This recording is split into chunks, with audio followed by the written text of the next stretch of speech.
lang yung tao. Still. I do understand you know, kasi karamihan na naghahanap ng work na sa visit visa nga at we are constrained with the length ng time, ano, so from 1 month, 2 months.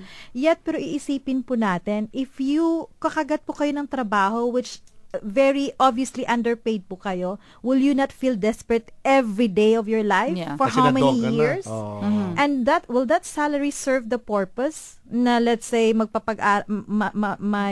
papag-aralin kang mga anak sa Pilipinas, may papagamot kang mga magulang sa Pilipinas, will that really serve the purpose? I don't think so. Maganda tanong yon before we break. So, isipin po natin kung nag-serve sa purpose ba yung pagtanggap lang ng ganitong trabaho. Pabalikan ulit natin si Lou pati si Agnes after this break. What does every successful senior executive have in common? They are all multipliers. Research conducted with 150 business leaders across 4 continents reveals multipliers get 2 times more intelligence from their team members, essentially doubling their workforce for free. What could you achieve if you got twice as much out of your existing team members? Multipliers is a leadership training program brought to you exclusively by Bizability in the UAE. Google Multipliers UAE if you are ready for the challenge. DubaiI1038.com for everything you want from the UAE's only award-winning talk radio station. Your Emirates ID questions answered. We continue the battle against bullying and find out how to prepare for Diamond Jubilee. Visit DubaiI1038.com now to get the lowdown on these stories, as well as the latest news, reviews, features, and sport. Sun & Sand Sports, the region's biggest sport retailer and wholesaler, now at 25% to 65% off at all Sun & Sand Sports. Nike, Timberland, Columbia, the North Face, Vans and all Sun & Sand Sports active stores across the UAE. Visit sunandsandsports.com. Filipino Rhythm, brought to you by Al Ansari Exchange. Depositing your labor guarantees just became quicker with Al Ansari Exchange. Kayo po yung nakikinig sa Filipino Excellence in the Middle East. May question tayo kay Agnes dito sa Facebook to. Payat daw siya at a height of 5'1", parang 18 years old daw siya. Di ko lang kung how old siya dito.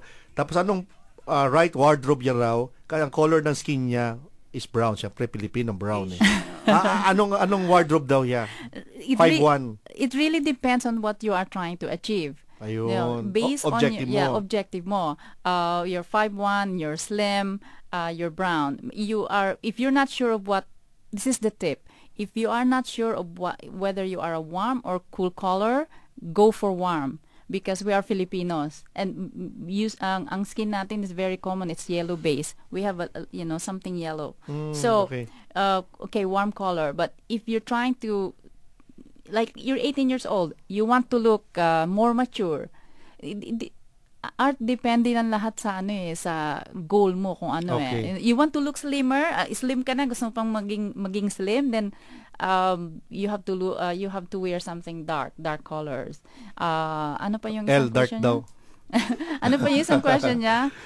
Ayun na, brown color, 18 years old siya, 5'1", wardrobe. Oo. Kasi ganito rin yung sa image and style, it really depends. We advise you on based on your qualities, your personal coloring, your eyes, the color of your eyes, the color of your hair, and the color of your skin, and together with what you are trying to achieve and what image you are trying to project, then we can advise you what to do. And usually, we cannot advise based on radio or... so, dapat talaga makita mo yung kailangan tao. Kailangan to one-on-one or you attend the session. May tanong nga po dito, Miss Agnes. It says here kay Arlene Barla, sabi, hello po, ask ko lang if may free session po ba si Miss Agnes. I really need to know more tips of a proper attire and accessories and even how to put on makeup on different occasions. Thank you, more power, and God bless, Feme. Actually, I haven't really organized a free session. I have an upcoming session on June 9 in my villa. June 9 is June 9 Saturday? is a Saturday. Okay. 1 to 5. I have also incorporated a makeup artist to do a demo for makeup. The materials are quite expensive, so I charge 350 because per person, because it includes the makeup. Makeup kasi you have to buy this. We are going to pay a makeup artist. Okay. To teach you how to do a makeup to complete the look. Diba? So we do color analysis, so we determine the right colors for you, person to person, one-on-one. Body analysis, so we determine the right clothing for you, the fashion style. So based on your body proportions, we also do what kind of shoes you're supposed to wear, what kind of accessories will make you taller, things like that. So it's I do group sessions because it's going to be economical. Kasi mas mahal pag one-on-one. But, okay, pwede sila mag-share, ganon? Yeah, I sometimes I have 10 girls, sometimes I have 20 people. Okay. Yeah, I provide them the guidelines, I provide them a manual together with the color palette. If you're a warm or a cool color, you have a guideline. Okay. Yes, but having said that, probably for the right occasion and the right people, we can organize something that's free.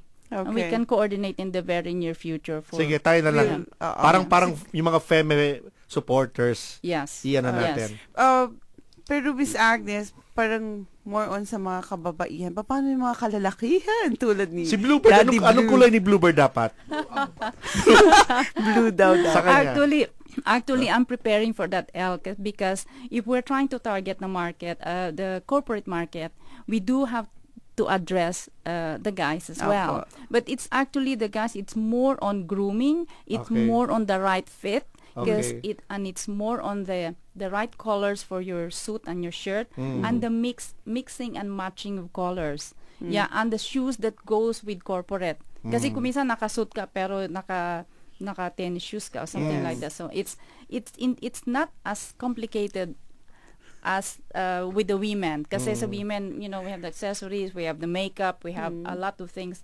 But we also do body analysis for men. But next time na pupunta sa'yo, mag-jogging mo na ako isang buwan. My turn? Hindi. Good girl ako eh. Okay. Sige, thank you po, Miss Agnes. Now, parang exciting yan balik tayo dun sa Miss Lou, dun naman sa post-interview. What are the must do? Yes. Ito muna, kasi yung mga nag-promise tayo, yung mga nag-text, anong covering letter ng CV, Lou? Di natin yan. How dapat ba? Paano yung covering letter?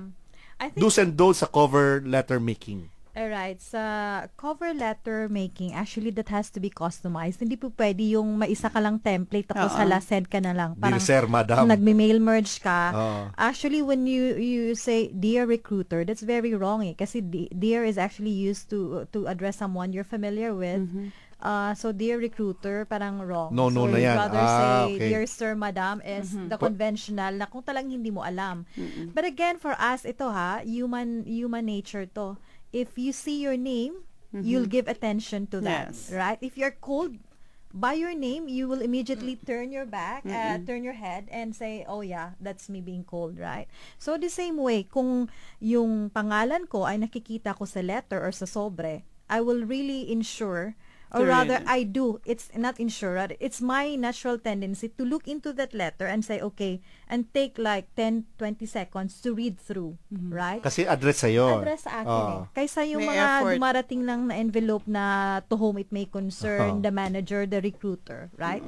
And very importantly, kung mayroon kang binibenta or sinisell, hina-highlight dun sa cover letter mo, you have to ensure that appears on a focal point dun sa cover letter. Kasi when we say letter, maraming basahin yan, Ilang paragraphs yan. So, preferably, kung ifo-fold mo yung isang A4 size na paper into 3 folds, 3 equal portions, preferably yung pinaka-focal point dun is nandun sa first a third of the letter or between the first and the second portion. Kumbaga sa news yung lead. Kasi nandun sa mga marketing, di ba, yun yung eye level.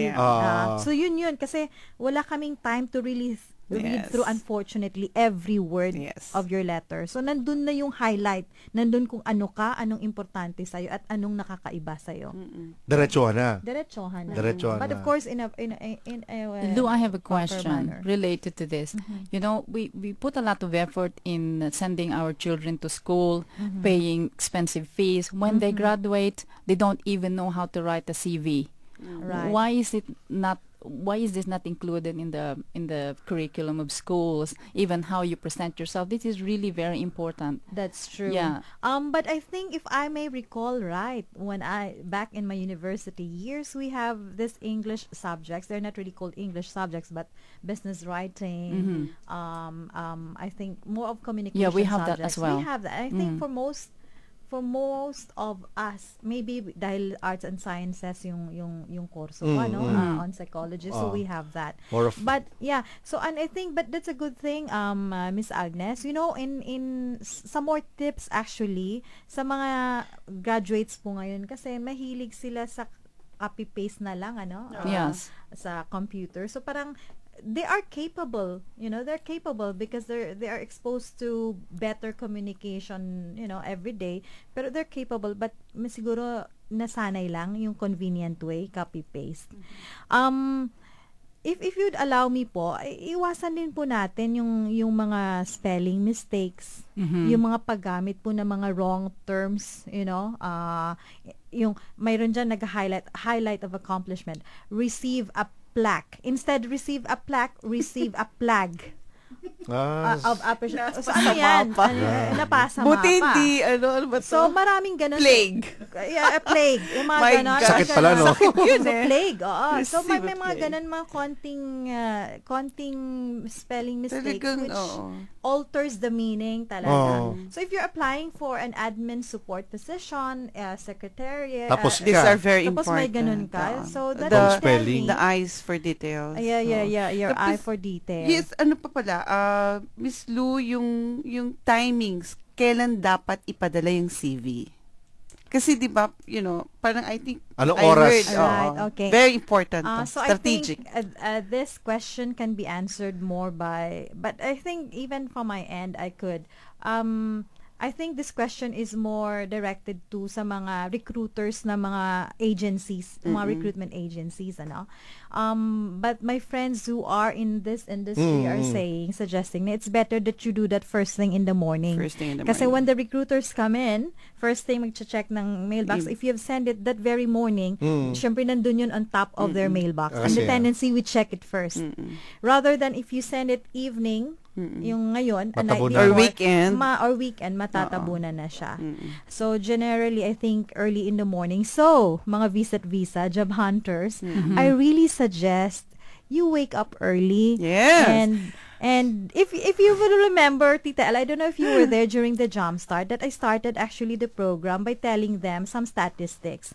At nasabi ko yata doon na actually, there was a research done na ang average job hunter, meaning my average qualification, not too much, not so outstanding, it takes typically 6 months to find a good job. 6 months? Tumagal na, dati 3 months during our early days. So, na ang tanong ko, gaano ba katagal ang visit visa mo? Diba? So, wag ka naman sabihin ko, ano ba naman yan?